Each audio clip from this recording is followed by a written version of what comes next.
All right, so anyone keeping up with current events, like I'm sure you are, those of you prepping for the UPSC exams will have seen those reports about Chinese UAVs spotted near Okinawa recently. Yeah. It's a pretty clear sign that these unmanned aircraft are becoming more and more important, in modern military and surveillance. Absolutely. And I think for anyone looking at India's security, this whole thing with UAVs is a really big deal. Yeah, they've gone way beyond just being some cool new technology. They're actually changing the way militaries operate and creating all these new challenges for national security. Exactly. And that's what we're going to dig into today, like a super focused breakdown of military UAVs, especially for, your UPSC mains current affairs prep. But really, there's insights here that'll help you with prelims, too. We've gone through and we've pulled out the most important stuff about what they do for the military.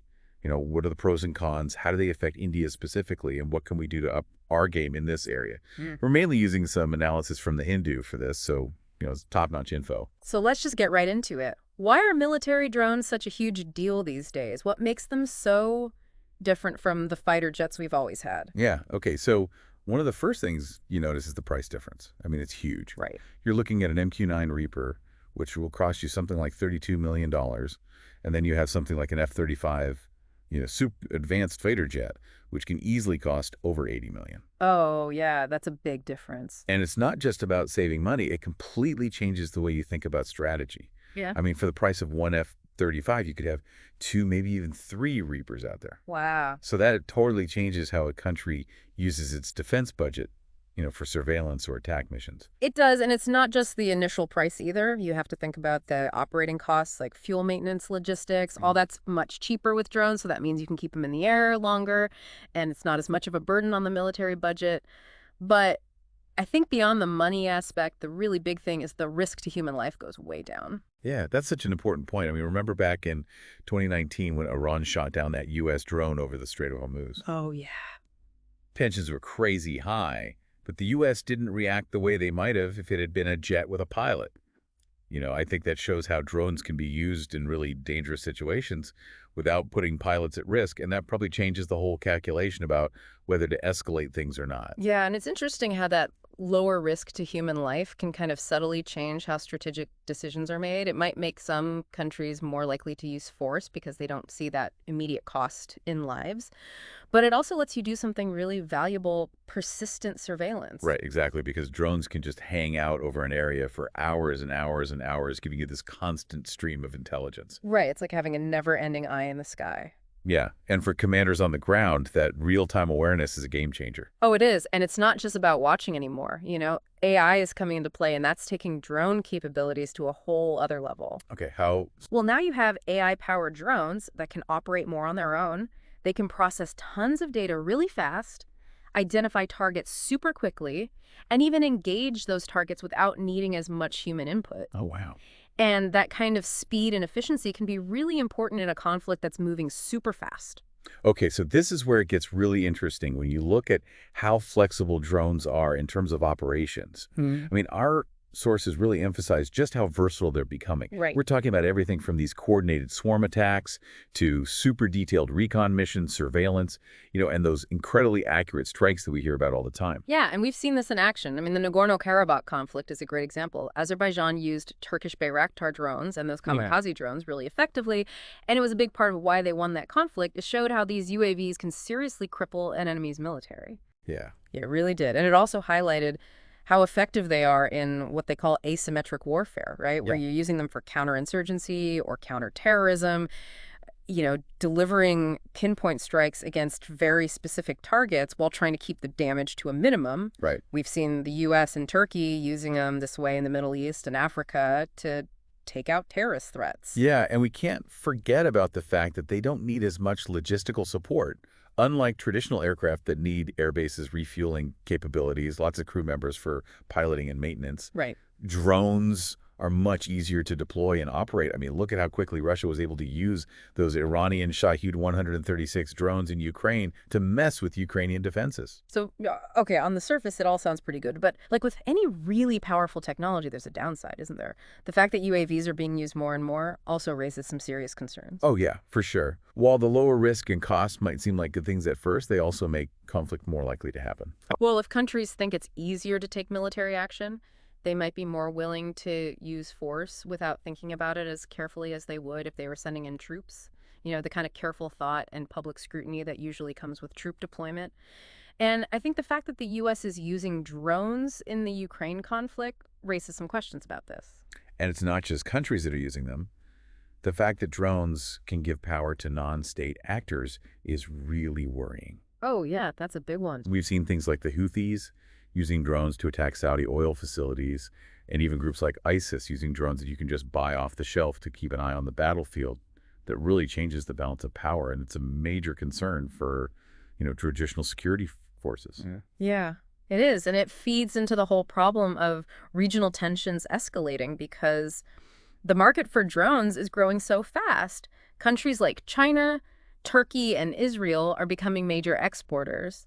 So, this just leads to more arms races in different regions and increases the chances of conflict. I mean, remember when the U.S. was launching drone strikes in Afghanistan, and some of those were launched from Pakistan? Wow. And then you had retaliation and terrorism within Pakistan. Right. It just shows how drone operations can have all these unintended consequences that destabilize a whole region. And there's also this problem of plausible deniability and proxy warfare, because drones can carry out strikes without always leaving a clear trail back to whoever ordered them. Right. So countries can get involved in conflicts indirectly and say they weren't really involved. Exactly. And that, of course, can make proxy wars even worse because countries can just arm non-state actors with drones and get tangled up in conflicts without actually sending their own soldiers. Right. And then there's the tragic fact that drones, especially when they cause civilian casualties, can actually drag wars out longer. Oh, yeah.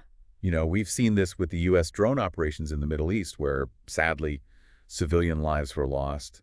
And it often just made people angrier and led to more radicalization, which just keeps the cycle of violence going. It does. So for our listeners who are working hard to get ready for their UPSC exams, especially those of you who are focusing on India's security challenges as part of your daily current affairs, I want to ask, what are the specific impacts of our rivals using more and more UAVs against India? This is a really key area for you guys to focus on as you prep for the UPSC. We're seeing a lot more security threats now because of all these drone incursions happening along India's borders with both Pakistan and China. Oh, wow. And these aren't just small incidents. They pose a real risk to both our military and our internal security because they could be used to smuggle weapons and drugs. And, Pakistan's using AI-enhanced drones a lot more now, especially in places like Kashmir. And then China's doing the same thing along the line of actual control. So this really increases their surveillance capabilities and challenges in India's strategic depth and operational security in those sensitive areas. Yeah, it seems like this idea of military asymmetry is really relevant here. It is. The analysis in the Hindu talks about how China has a pretty big advantage right now when it comes to drone warfare, especially with AI-driven surveillance and strike capabilities. And even Pakistan is using more and more Chinese-made UAVs to improve their reconnaissance and their potential combat effectiveness. Exactly. And while India has made progress with systems like Indrajal, which is our own AI-powered anti-drone system designed to find and neutralize hostile drones, we're still behind when it comes to our overall counter-drone capabilities compared to someone like China. And that's a big challenge for India's security. And it's not just about the direct threat. Those drones that can actually attack, there are also the cybersecurity vulnerabilities that are becoming more and more obvious. Yeah. I mean, we've even seen reports of Indian drones possibly being hacked near the border. Yeah. Which really emphasizes how important it is for us to get better at electronic warfare and cyber defense in this area. Definitely. And then there's the fact that right now, India relies on imported drones like the MQ-9B. And while that gives us a boost in capability, it also comes with risks because if we depend on foreign suppliers, our supply chains could get disrupted, and it slows down our progress toward becoming more self-reliant in defense production, which is a key part of the Atmanirbhar Bharat initiative. Exactly. So given all these challenges, what can India actually do to improve its own UAV capabilities and deal with these new threats? I mean, this is really important for our listeners who are thinking about potential UPSC questions on India's defense preparedness. Well, the first thing is we need to make our counter-drone measures much stronger. That means improving systems like Indrijal so they can effectively detect, track, and neutralize enemy drones. But it also means investing a lot in developing and using advanced jamming and hacking technologies so we can disrupt enemy UAV operations. And then we also have to work on making drone batteries last longer and improving their stability, especially when they're deployed in the Himalayas, because those conditions are really tough. High altitude and all that. We have to be able to counter those cross-border threats effectively. Right. And, something interesting that's being explored is training more eagles to intercept enemy drones. Wow, that's pretty innovative. Yeah, it's a more low-tech approach, but it could be effective. So beyond those defensive measures, what about developing our own drone industry here in India? Yeah, that's absolutely key for India's long-term security and strategic autonomy. We need a real national effort to boost domestic manufacturing strength and partnerships between public sector research institutions and private companies, and provide serious support, funding research grants and easier regulations to help drone startups and MSMEs get going. And we're also working on developing things like drone nets, which are designed to actually catch enemy drones in mid-flight. Oh, wow. Which would be another way to improve our defenses. And then, of course, we can't forget about staying ahead of the game technologically in this field that's moving so fast. Right. We need to invest more in R&D across the board. That means focusing on things like AI, advanced robotics, specialized training programs for pilots and operators, and research into cutting-edge technologies like autonomous drones, swarm technologies where you have multiple drones working together, and developing those high-altitude, long-endurance UAVs for constant surveillance and reconnaissance. Staying on top of those advancements is absolutely crucial if we want to stay competitive and protect our national interests. So to sum it all up, this deep dive into military UAVs shows us how much warfare is changing and how the whole landscape of national security is evolving. These unmanned systems have a lot of advantages when it comes to cost-reducing risk and operational flexibility, but they also bring a whole bunch of concerns and challenges, especially when it comes to the spread of this technology and how the lines are getting blurred in conflicts. Right. And as the Hindu points out for India, it's really important to address the fact that our rivals are getting ahead of us in terms of drone capabilities. We need a comprehensive, multifaceted strategy that focuses on developing our own drone tech across the board and also deploying strong, cutting-edge counter-drone measures so we can protect our national security and territorial integrity. Absolutely. And for those of you listening who are studying for the UPSC exams, it's becoming more and more important to really understand this stuff if you want to do well. Yeah. This topic is connected to a lot of key areas on the syllabus, like defense and security, international relations, and advancements in science and technology. So this deep dive should give you a good foundation, but we really encourage you to keep digging into related areas so you can get a deeper understanding of this really important subject. So to wrap things up, I'll leave you with one last thing to think about. Drone technology is being used for more and more things all the time, from agriculture and inspecting infrastructure to delivery services and even civilian surveillance. So what are the most important ethical considerations and regulatory frameworks that we need to develop and implement in the coming years, both within India and globally, to make sure that we use these increasingly versatile machines responsibly? The insights we've talked about today come from a great analysis that was published in The Hindu.